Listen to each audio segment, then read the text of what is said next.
So you're buying a house, maybe buying your first house. So why is that kind of negotiation difficult?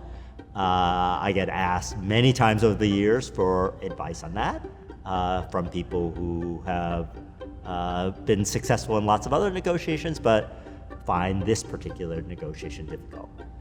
There's a couple of reasons why that kind of negotiation is difficult. First of all, it's going to be necessarily a very emotional kind of negotiation. So it takes a lot of time. It's very frustrating. There are lots of properties that you like, not very many that you like and that you can afford.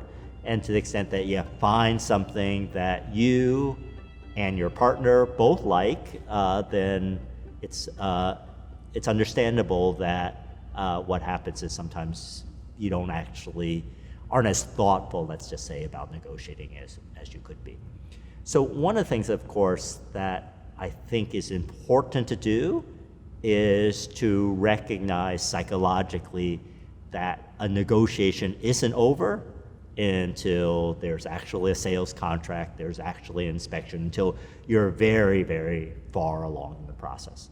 And I think one of the mistakes that a lot of people make is that when they find a house that they really like, that meets their criterion, that meets some of the kinds of things that they really want to have, is in the price range in which presumably they can afford. If they can get the sellers to reduce the price a little bit, then inevitably what that happens is they move in their mind.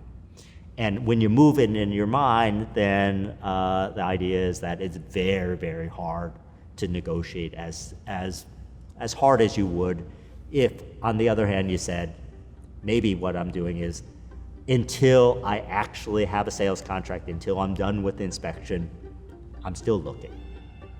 So one of the things that I always encourage my students to do, this irritates their real estate agents to no end, is that even if you find a house that you want to bid on, is what you're going to do is you're going to tell your broker that you're still looking around, that they should still be scouring the listings, that they should still be finding something that you might want to look at.